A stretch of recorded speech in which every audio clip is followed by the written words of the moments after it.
This is Valve's Steam Controller 2, and it's a great input device if you play games on Steam. Outside of Steam though, the controller has its issues as it's not detected as a gamepad, but as a keyboard and mouse. That doesn't worry me at all as I bought this controller exclusively to use as my main controller for my DIY Steam machine, and it's great for that.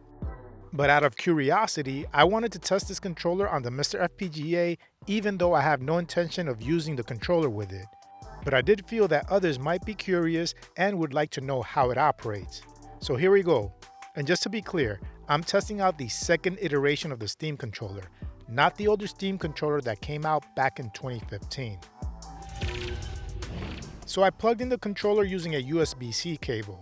The controller also supports Bluetooth and a proprietary low latency wireless connection via an included puck. I did test those other methods too, and they all act the same as in wired mode. So right after plugging in the controller, it worked right away on the MiSTer menus. This isn't too surprising since the controller acts as a keyboard and mouse. I can move up and down, left and right, select options with the A button, and move back with the B button. So that's good. So the next thing I'm going to do is run the input test core to see if every button and function of the controller is recognized. Since the controller acts as a keyboard and mouse device, I will have to go into the advanced test. On this test screen, keyboard presses can be detected.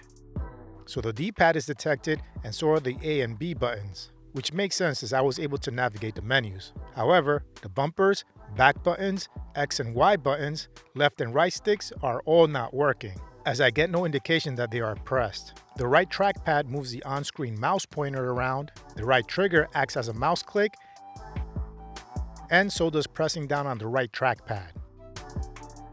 Moving up and down on the left trackpad shows it acts as a mouse wheel, but moving left and right does nothing.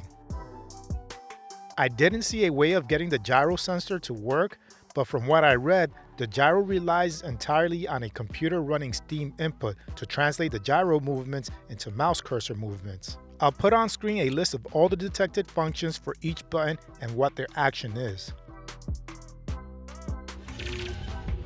So there were many important buttons that were not detected, but I didn't want to stop there.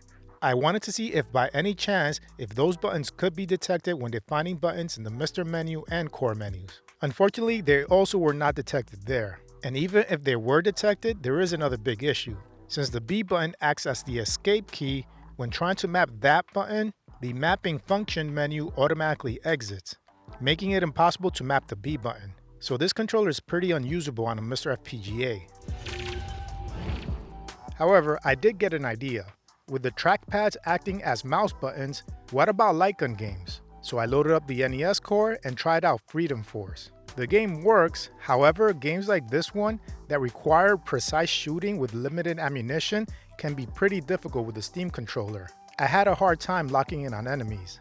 I did get better with more practice, but I wouldn't want to play this type of game with a Steam controller. This will also include a game like Duck Hunt. The Steam controller trackpads feature built-in momentum. That means if you flick your thumb across the pad and release, the cursor continues to glide before gradually coming to a halt. While this creates a natural feel, it can compromise the precision needed when trying to quickly lock into an opponent. But what about a game like T2, the arcade game, where you're indiscriminately blasting away at enemies? Precise single-hit shots are not necessary in this game. And I have to say that it works pretty well. I'm playing the Super NES version here, and the machine gun is mapped to the left trigger, which I do find more comfortable for the main shooting button. I then tried Battle Clash, and that game also worked well. Operation Thunderbolt for the Super NES also worked well, but I did have to use the in-game calibration or else the MiSTer cursor and the game cursor would be completely unaligned. Body Count for the Mega Drive is another game that works well with the Steam controller. I was hoping Revolution X for the PlayStation would work, but unfortunately, the game does not support light guns. I feel that it would be a great candidate to play with the Steam controller. On the Sega Saturn core, I tried Virtual Cop, and like I mentioned earlier, I feel games like these are not good candidates. You need deliberate and precise aiming, which for me was difficult. There's probably someone out there laughing at me and can be very precise with trackpads. But for me, I'd rather just use a real light gun or an actual mouse as a last resort. Another type of game I felt would work well with the Steam controller are point-and-click adventures.